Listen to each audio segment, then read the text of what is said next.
Oh, Magnus, anong meron? Bakit narito ka? Wala naman po, Ninong. Nag-road trip lang ako para makapag-isip-isip. Tama iyan. Mukhang kailangan mo nga yan, anak. Siya nga pala, ilang beses ko nang tinawagan yung head ng RD. Wala na raw siyang balak tumupad sa mga ipinangako niya sa'yo. Under duress lang daw siya, kaya niya nasabi ang mga iyon. Hindi raw siya tanga para gawin ang mga iyon. At subukan mo raw na muli magpakita sa kanya, ay tatanda rin kanya ng bala. Yung ibibigay niya raw na pera sa foundation ay ibabayad niya na lang ng bodyguards. Hindi pa ganun galaki ang magagastos niya. Ganun ba, Ninong? Di sige, yun pala ang desisyon niya eh. Wala tayong magagawa roon. Siya nga pala, Ninong, manghihingi ako ulit ng supply dyan ng blue sodium. Kaunti na lang ang meron kami roon eh. Hindi na nga ako masyadong gumagamit ng blue sodium bullet. Isinasawsaw ko na lang sa blue sodium ang mga pangkaraniwang bala. Mas tipid yun. Tumatagos na rin naman sa mga aswang. Yun nga lang, kailangan sa puso o sa ulo talaga asintahin para mapatay.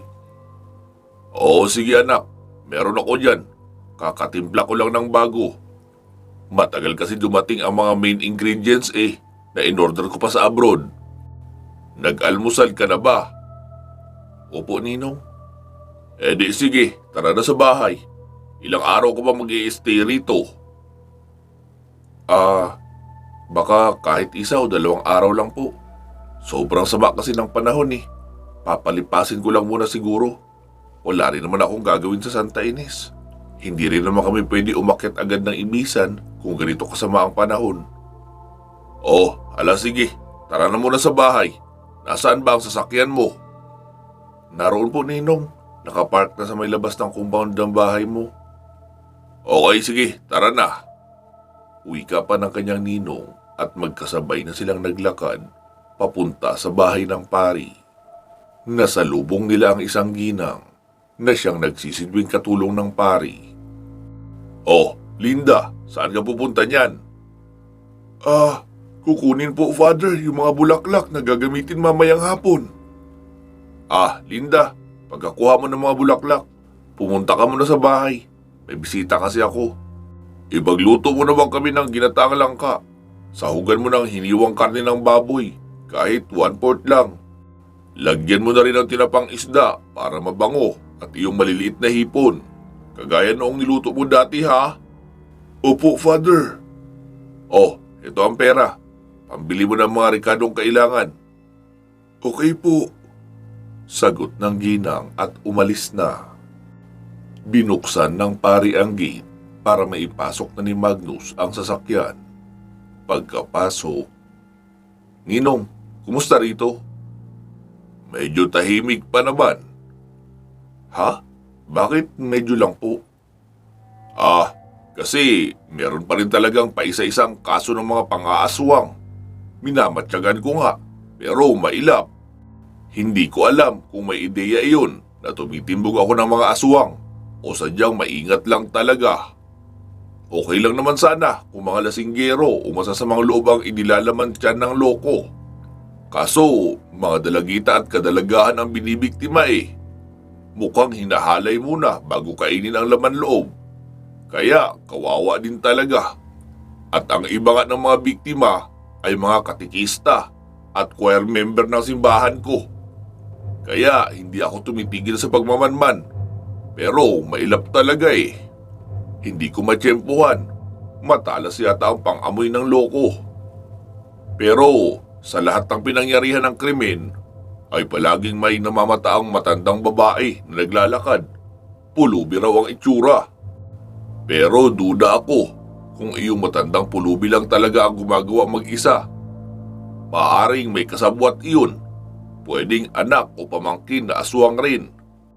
Huwag po kayong mag-alala, Ninong.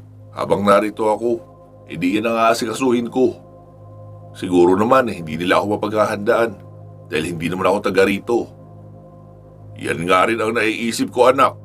Tamang-tama at hindi rin sila pamilyar sa sasakyan mo. Pwede mo yang iparada sa kung saan. Tapos, sa loob ka lang magmamanman. Tinted rin naman yan at hindi pansinin. Opo, Ninong. Sige, Magnus. Ikaw na ang bahala kumuha ng mga kailangan mo sa armory. Marami na akong bagong dating na mga armas dyan. May bagong dating kasi na shipment rito si daddy mo. Ha? Tuloy-tuloy pa rin po ba ang pagbebenta nyo ng armas? Abay, oo naman. Government agency naman ang buyer. Kaya walang illegal rito. Parang may pinaghahandaan silang malaking gulo eh. Kasi bakit nag-iimbak ng maraming bala at mga high-power guns? Eh di, tiba-tiba na naman dyan si daddy. Abay, oo, syempre. Kilala mo naman ang daddy mo kapag humawak ng negosyo. Palaging one time, big time. Kahit isang beses lang sa isang taon kami kung magkadil, sobra-sobra namang panggastos para sa 2 taon ang kinikita namin. Hay, mabuti pa si dad, pa-relax-relax lang. Isang deal kada isang taon. Samantalang ako, sobrang busy sa pag-aasikaso ng hasyenda. Hindi na nga dumadalaw sa hasyenda si dad. Taong yun talaga. Dapat dito na sila sa probinsya eh. Lalo at tumatanda na. Kaso parang nagbago na naman ang isip.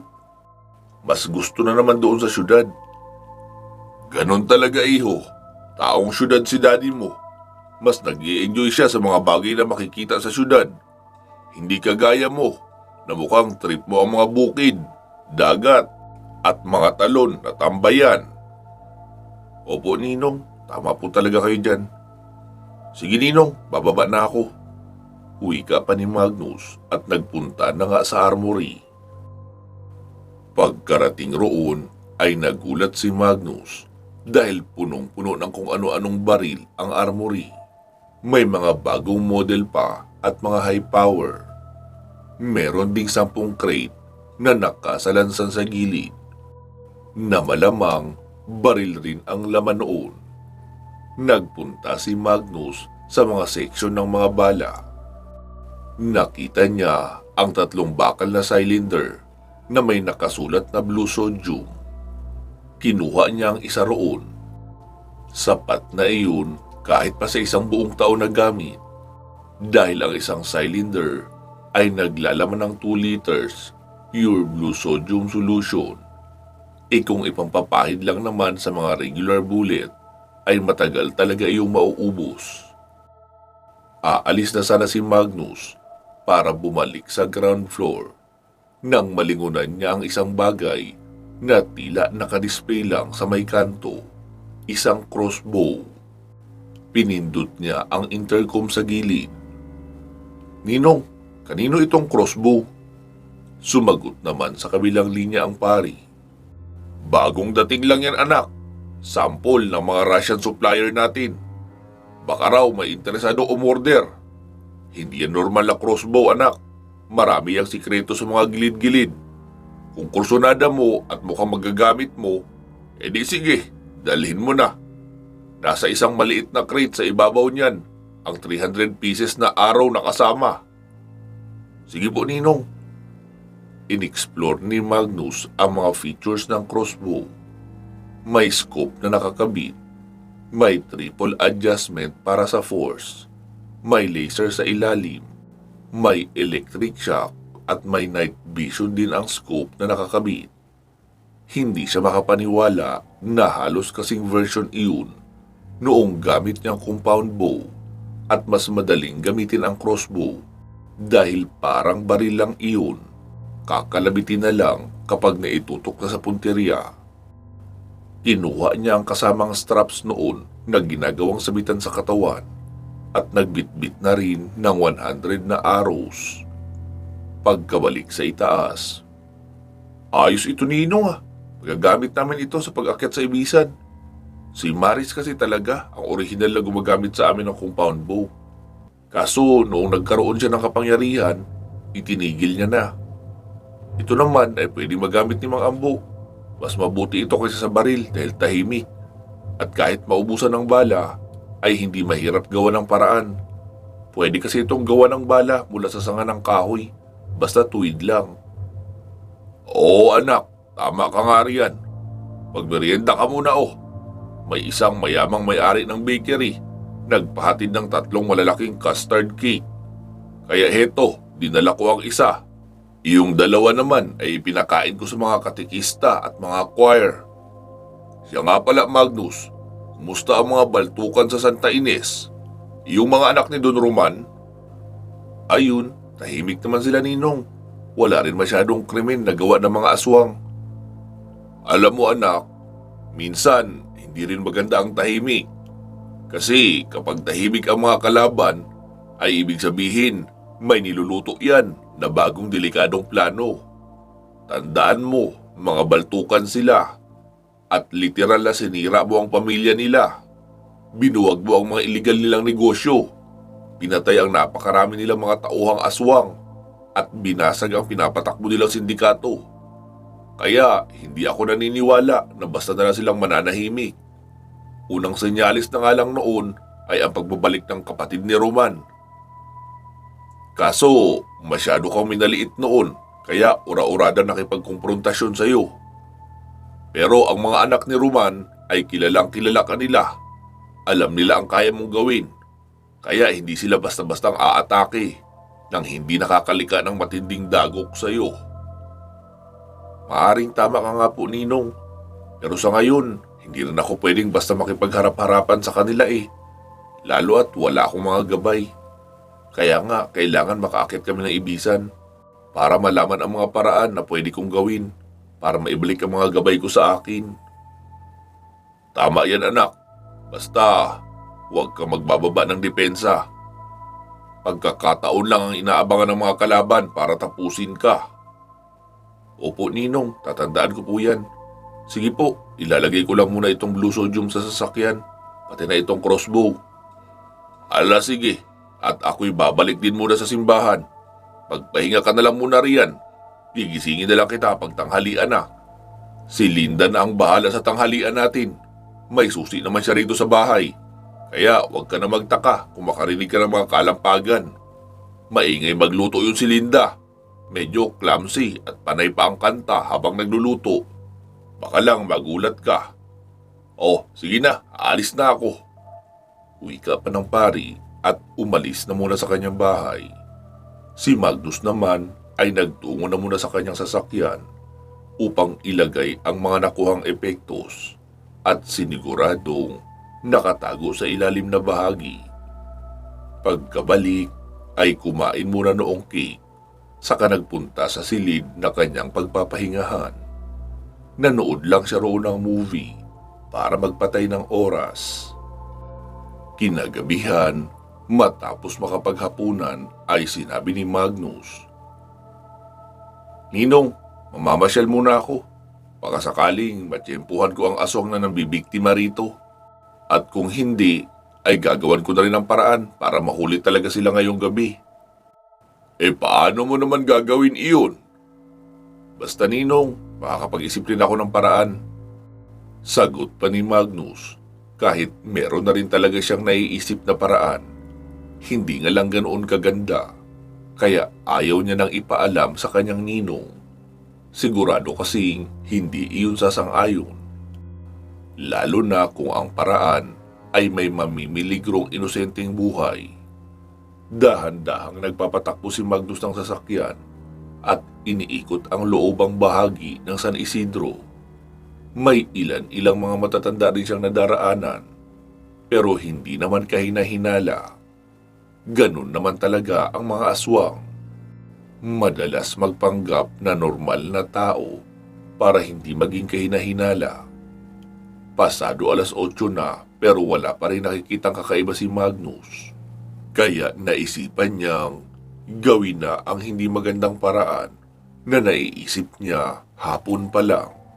Pinuntahan niya ang isang bahay na nakita niyang may isang dalaga na nag-aalaga ng bata.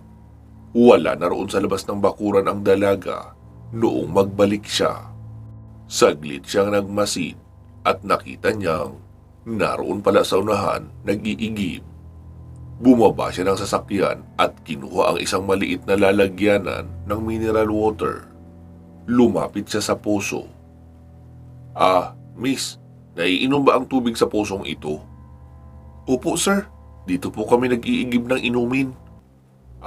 Ganun ba? Pahingi ako kaunti, ha? Okay po, isahod nyo lang dyan.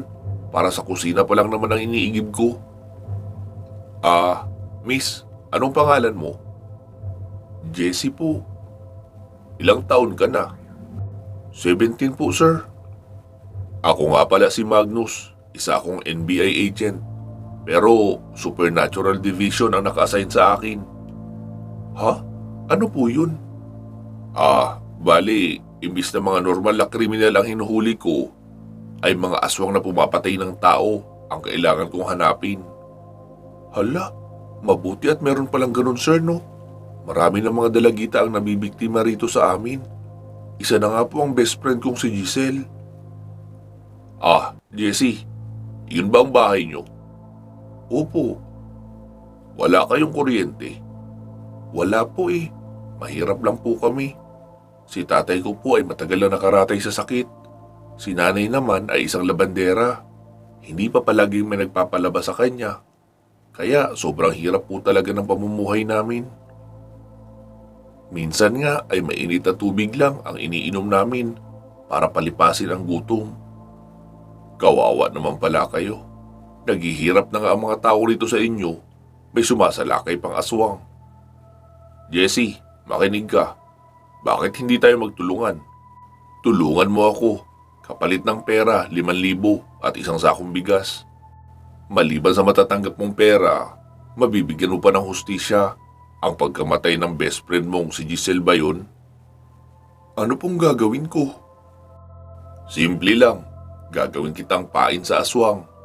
Pero huwag kang mag-alala, bibigyan kita ng pepper spray para may panlaban ka rin sa aswang.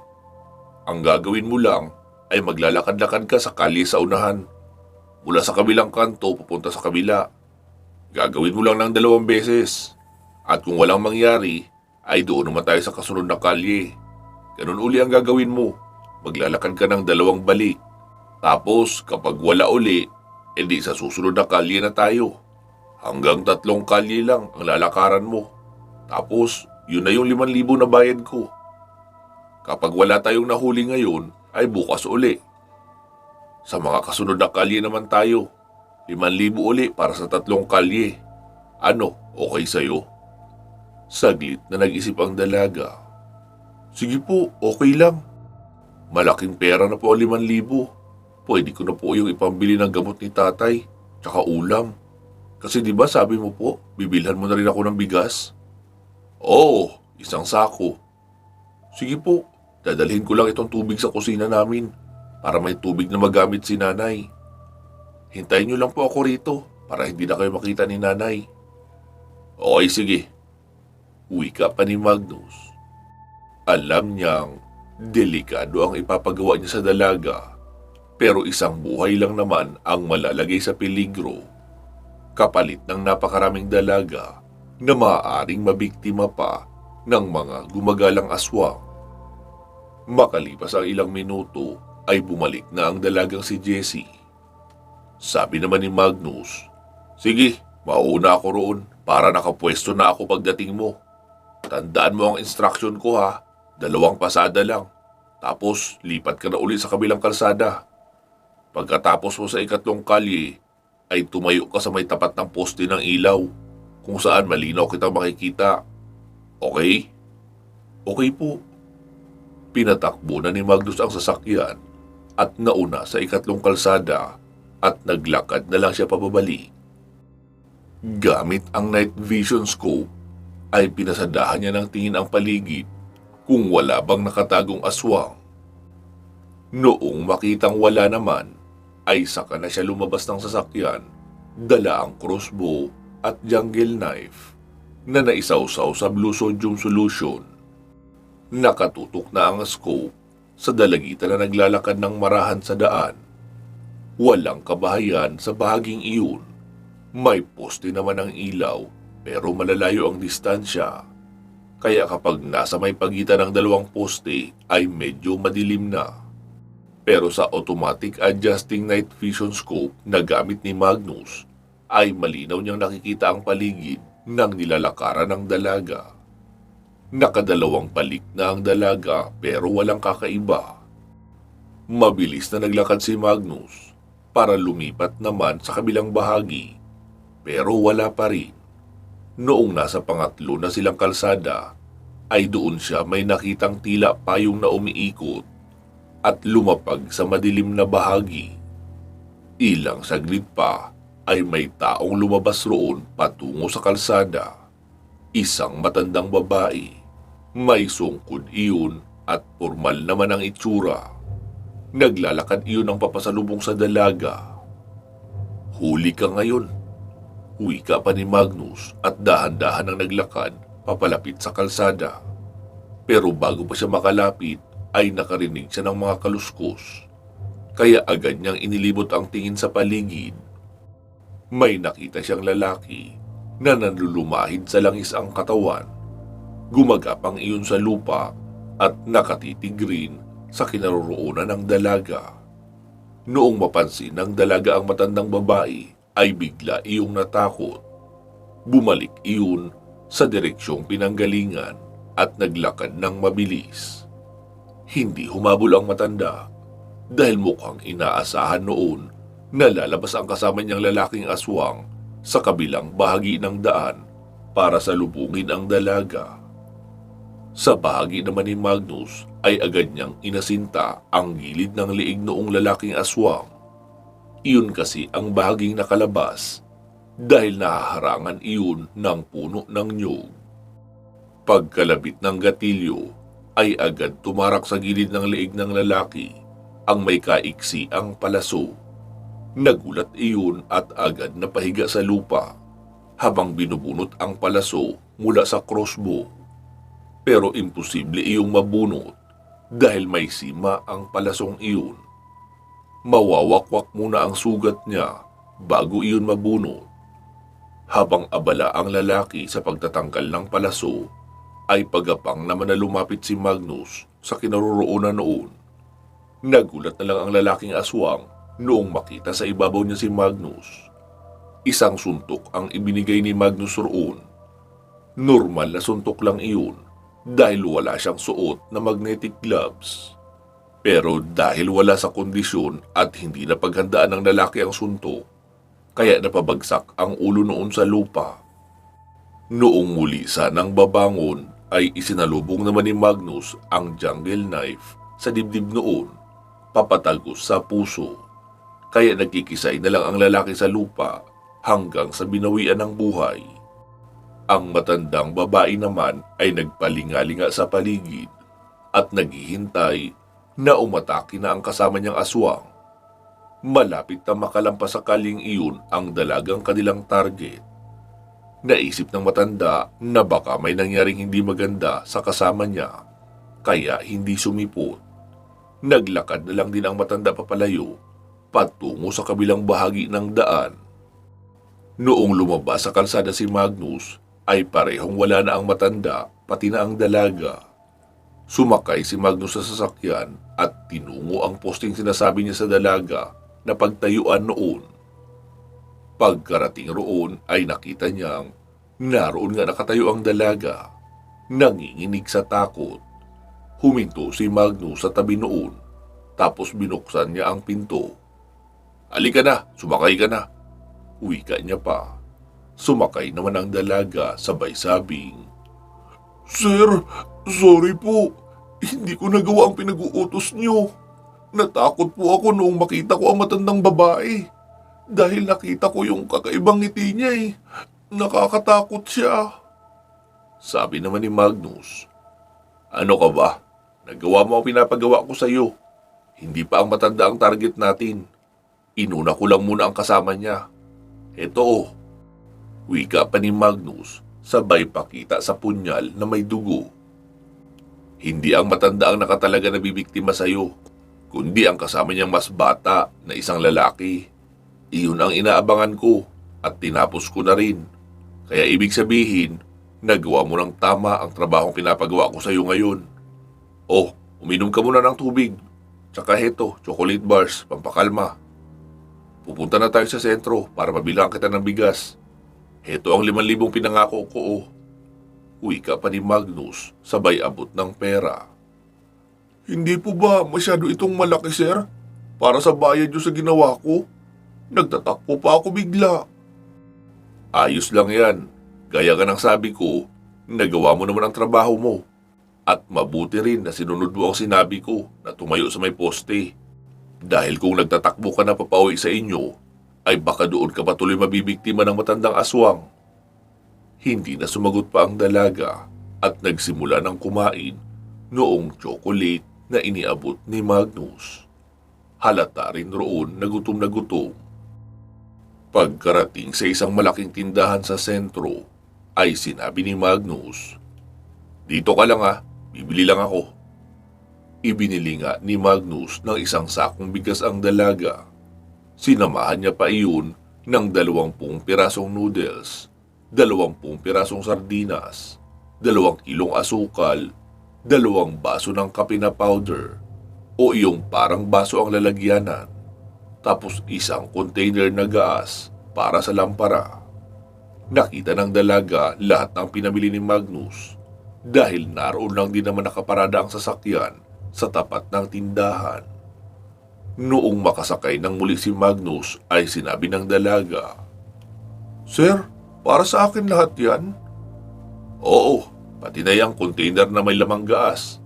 Para yan sa lampara nyo. Ang dilim kasi ng bahay nyo eh." Ano pong sasabihin ko kay nanay kung bakit nyo ako binibigyan yan?" "Huwag ka mag-alala, ako na magpapaliwanag. Sumakay ka na lang." Muli nang pinaandar ni Magnus ang sasakyan at inihatid ang dalaga sa bahay nito. Naunang bumaba ang dalaga. Nakasunod naman si Magnus na pasan-pasan ang isang sakong bigas. Inilapag niya iyon sa may pintuan ng bahay. Sabi naman ng ginang, Sir, sino po kayo? Wala po akong order na bigas. Tsaka wala rin akong may pambabayad riyan." Sabi naman ng anak, "Nay, siya po si Sir Magnus." Sabi naman ni Magnus, Ma'am, libre lang po iyan. Nag-iikot-ikot talaga ako nang maswerte makakatanggap ng kaunting tulong. Na-interview ko ang anak mo doon sa may puso at naikwento niya ang sitwasyon ng inyong buhay. Kaya siya ang napili kong makatanggap ng biyayang aking handog. Saglit lang po meron pa akong kukunin sa sasakyan." Wika pa ni Magnus at binalikan na ang ibang mga pinamili niya na nasa likuran ng sasakyan. Iniabot niya yung mga grocery sa nanay at dali-dali yung tinanggap at dinala sa kusina. Sabi naman ni Magnus sa dalaga, "Ano Jessie, gusto mo pang umisa? Bukas uli. Yung matanda naman ang target natin. Pero sana huwag ka nang tatakbo Mas ligtas ka kapag nasa malapit ako kaysa sa magtatakbo ka papalayo." "Opo sir, okay lang. Mas magiging matapang na po ako bukas. May tiwala na po ako sa inyo na hindi niyo ako papabayaan." "Okay sige, babalik ako rito bukas. Ganong oras rin. Abang-abangan mo na lang ako sa labas "Opo sir." Nakita ni Magnus na papabalik na ang nanay, kaya agad niyang sinabi, Ma'am, baka babalik rin ako bukas. May gagawin naman akong interview sa anak mo tungkol sa karanasan niya mula sa pagkabata hanggang sa paglaki. Mga karanasan sa pagiging buhay mahirap. Isa rin po kasi akong writer at nagsusulat ng isang libro. Ayos lang po ba?" "Abay, oo naman sir. Walang problema sa akin iyon. Pasok ka muna sir at magkape. Napakarami niyong biniling kape "Hindi na po, uuwi na rin ako dahil ihahanda ko pa ang mga questionnaire para sa interview ko sa anak mo bukas." Ganun po ba? Di sige, mag-iingat po kayo Salamat sa biyaya." Wika pa ng ginang, tapos umalis na si Magnus. Masaya naman si Magnus na bumiyahe papabalik sa rest house ng kanyang ninong dahil positive ang kanyang lakad at nakapagbawas siya ng isang aswang. At sa tingin niya, iyong matandang babae ang pasimulo ng pambibiktima.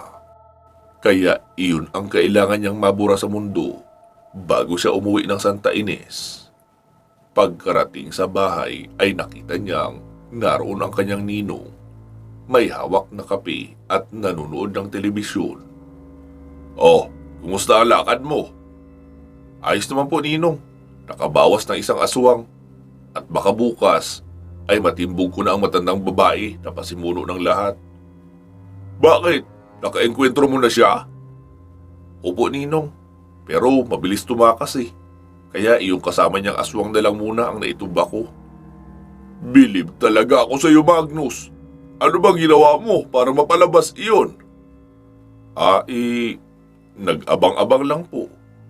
Pagsisinungaling pa ni Magnus dahil alam niyang hindi magugustuhan ng kanyang ninong ang kanyang pamamaraan. Umakyat na siya sa itaas ng bahay, naligo at nagpahinga na. Pero bago matulog ay tinawagan niya muna si Althea at kinumusta. Sabi naman noon na maayos ang sitwasyon nila at kasalukuyan itong nag-aaral ng mga lesson. Nagpaalam na rin si Magnus at sinabing matutulog na siya. Kakapatay niya lang ng tawag nang makitang nag-ring uli ang cellphone pero number lang. Kaya sinagot niya na rin iyon agad. Hello? Sino to? Magnus, ako ito, si Maris. Nasaan ka? Ilang araw na kitang hindi nakikita rito ha. Sabi ni Mang Ambo ay nagliliwaliw ka raw. Baka nakakalimutan mo, wala kang gabay ngayon. Bakit panay ang liwaliw mo? Hindi safe sa'yo na panay ang hanap mo ng gulo. Sabi naman ni Magnus, Teka, bakit parang galit na galit ka? Pakiramdam ko nga, asawa kita na nagtatalak sa akin eh. Bakit? Ayaw mo ba? Wala sa sariling sagot ni Maris. Alin ang ayaw? Maging asawa ka? Tila natauhan si Maris sa kanyang sinabi. Wala. Wala ako sinabing ganun ha. Ang sabi ko, kung ayaw mo bang tinatalakan ka? Hindi, huwag mong baguhin ang statement. Sinabi mo na eh. Ewan ko sa'yo Magnus kung ano-ano sinasabi mo. Masama ang panahon at marami pa rin ang nagkalat ng mga aswang sa lalawigang ito at wala ka pang gabay. Kaya kung maaari ay magpirmi ka muna rito sa bahay. Sabi naman ni Magnus habang nakangiti.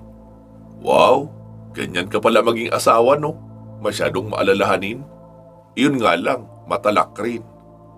Ewan ko sa'yo Magnus, umuwi ka na rito agad. Bye. Tila naiinis na wika pa ni Maris. Pero kakaibang saya ang naramdaman ni Magnus noong marinig ang pagtatalak sa kanya ng dalaga. Tila kinilig pa nga siya. Sa bahagi naman ni Maris ay napatutok ito ng bibig noong ma-realize ang mga sinabi niya kay Magnus. Lalo na noong sabihan siya nito na nagtatalak na parang asawa. Napasambunot siya sa buhok sabay sabing, Ano bang pinagsasabi mo Maris? May kasintahan na siya eh at kasama pa sa bahay.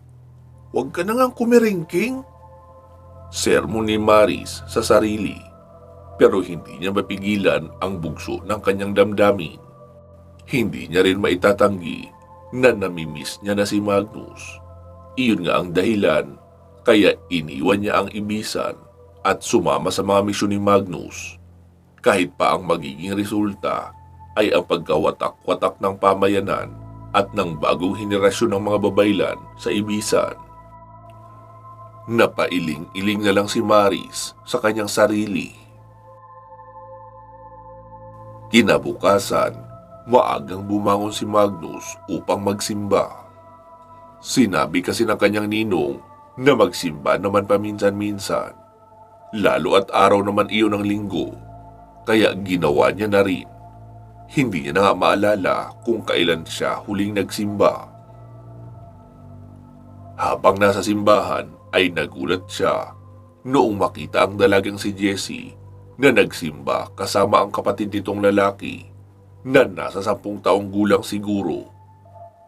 Matapos ang simba ay lalapitan niya sana ito para kamustahin. Kaso napalingon naman siya sa kabilang bahagi at nakita ang isang matandang babae na matamang nakatitig sa dalaga. Kung hindi siya nagkakamali, iyon ang matandang aswang na nakita niya noong nakaraang gabi. Kaya hindi niya na itinuloy ang paglapit sa dalaga. Naisip niya na sundan na lang ang matanda.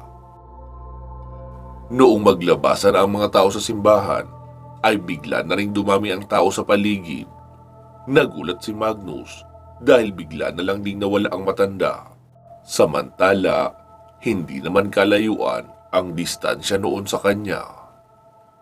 Noong hinanap niya naman ang dalagang si Jessie, ay naglalakad na iyon papauwi.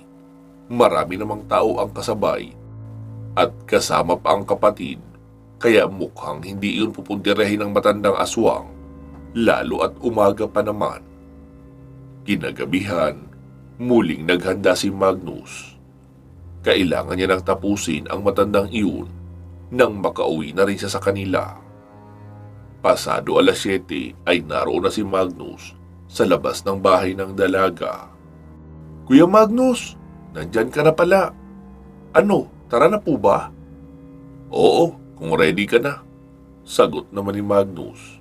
Lumabas na nga ng bahay nila ang dalaga at sumakay na sa sasakyan ni Magnus. Sa kaparehong kalye na lang sila uli pumwesto dahil hindi malayong aabangan din ng matanda ang dalaga roon. Lalo at doon iyon unang nakitang naglalakad. "Doon ka na lang maglakad ng pabalik-balik sa ikatlong kalsada ha. Gaya ng sinabi ko, huwag kang tatakbo. Bilisan mo na lang ang paglalakad kapag nakita mo na ang matandang iyon. Tapos tumayo ka sa may posting may ilaw. Ligtas ka roon." "Opo, Sir Magnus." Noong makababa na ang dalaga, ay bumaba na rin si Magnus. Dala niya uli ang crossbow at jungle knife. Pero nakasuot na siya ng isang gloves dahil nalabhan niya na iyon noong umaga. Lumipas na ang 15 minuto, wala pa rin silang namamataang aswang. Umupo na lang ang dalaga sa may gilid ng kalsada, hindi kalayuan sa poste ng ilaw, dahil napagod na iyon sa kakalakad pabalik-balik. Si Magnus naman ay nakatutok rin sa kinaroroonan ng dalaga, pero kalmado naman ang sitwasyon roon. Nang may biglang bumagsak na nilalang sa likuran ni Magnus, pagkaharap niya ay ang matandang babae na iyon. Tayo-tayo ang buhok at mabalasik na ang itsura. Hinawakan noon si Magnus sa kwelyo at inihagi sa malayo. Lipad sa ere si Magnus, pero pinilit lang bumaliktad sa ere para babagsak siya sa lupa na mauuna pa rin ang mga paa. "Pakialamero kang dayo! Teritoryo ko ang lugar na ito, kaya walang pwedeng umangkin rito at makikialam sa gagawin ko!" Wika pa ng matanda at sumugod na kay Magnus ng pakalmot. Mabilis naman ang ginawang pag-ilag ni Magnus. Hindi niya hawak ang crossbow dahil nabitawan niya iyon noong ihagi siya ng matanda. Kaya ang punyal na lang ang kanyang inilabas at hawak iyon sa kaliwang kamay. Pero tila hindi nasisindak roon ang matanda. "Anong tingin mo sa akin? Pipitsuging aswang na mapapatay mo sa kutsilyo lamang? Kung baga kayan ay baka pangilagan ko pa." Panlalait pa ng aswang at patuloy sa pagsalakay. Si Magnus naman ay nagsimula sa mga pag-ilag para aralin ang atake ng aswang. Noong makuha niya na ang pattern, ay doon niya na sinabayan. Sa bawat pagkalmot noon, ay iniiwanan niya ng paghiwa sa mga braso, lalo pang nagalit ang aswang. Paminsan-minsan ay dinidilaan noon ang dugo na tumutulo mula sa sariling sugat. Pero nagulat iyon dahil hindi humihilom ang mga sugat niya. Bagkus ay bumubula pa iyon kaunti na parang natutunaw ang laman. "Sino ka? At anong meron sa punyal mo? Bakit hindi umuubra ang kabal ko?" tanong ng aswang. Sabi naman ni Magnus, "Huwag kang mag-alala, ihi lang ng daga ang inilagay ko riyan. Hindi ka mamamatay." Pangaasar niya pa sa matanda. Tumalon iyon ng mataas para makumbabawan si Magnus. Pero nag-sidestep si Magnus at nagbaon ng isang malakas na suntok sa sigmura ng aswang. Talsik iyon sa malayo at nagpagulong-gulong. Naka-activate na kasi ang gloves. Nahihirapan na makabangon ang matandang aswang, pero mabangis pa rin ang angil noon. Panay rin ang pagmumura ng malatsitsaron sa lutong.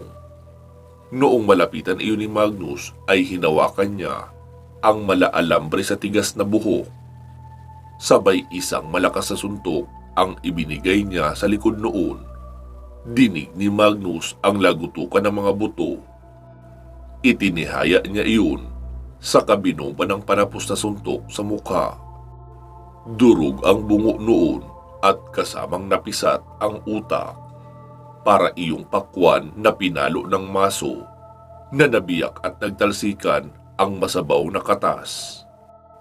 Kinuha ni Magnus sa bulsa ng kanyang cargo pants ang dalang lighter fluid at ibinuhos iyon sa matanda hanggang sa maubos niya ang laman. Sa kanya iyon sinindihan. Umalis na siya sa kinaroroonan ng matanda at pinuntahan ang dalaga sa inuupuan noon sa gilid lang ng kalsada. Sabi naman noon, "Paano yan, Sir Magnus? Wala tayong huling aswang ngayon. Hindi wala rin akong bayad." Sabi naman ni Magnus, "Ayan ka na naman. Napatay ko na ang matandang aswang. Kaya wala ka nang dapat ikatakot. Sinunog ko na sa likuran ng isang malaking bato ang katawan. Kaya hindi siya kita rito." "Talaga po ba? Ang galing nyo naman mga hunting ng mga aswang. Hindi man lang kayo nasusugatan." "Oh, halika na. Ihahatid na kita sa inyo." Wika pa ni Magnus. Pagkahinto nila sa tapat ng bahay ng dalaga, ay iniabot na ni Magnus ang 5,000. "Oh, ito ang ipinangako ko ha. Salamat sa serbisyo mo." "Sir Magnus, kung sakaling may ganitong pa-sideline ka uli, kunin mo ako uli ha bilang pain. Okay lang po sa akin." "Ano ka ba? Minsanan lang ito at delikado pa. Kaya humanap ka na ng ibang sideline na mas ligtas kaysa maging pain para sa mga aswang." "Opo, Sir Magnus. Ang totoo niyan, hindi ko na ibibigay kay nanay ang perang ibinayad mo. Pati na rin ito ay hindi ko rin ibibigay.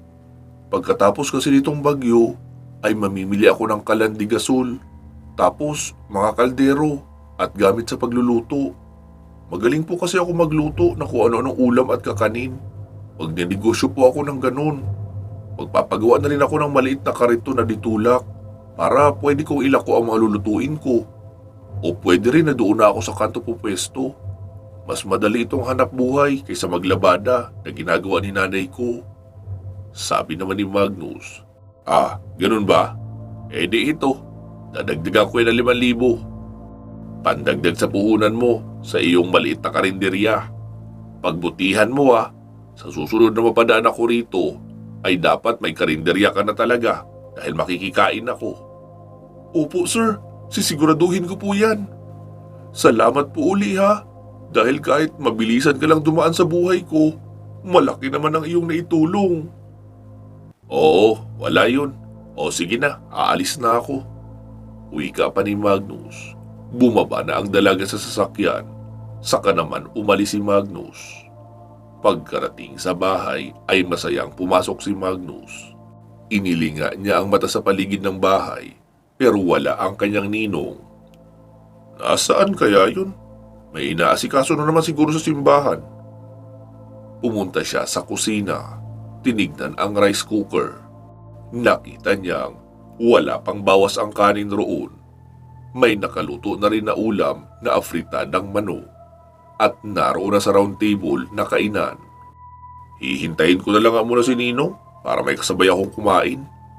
Wika pa ni Magnus sa sarili at nagtungo sa sala. Saka nanood na lang muna ng telebisyon. Pansamantala muna natin puputulin dito itong ating kwento. Magsama-sama tayo muli sa part 138. Mag-iingat po kayo palagi at hanggang sa muli.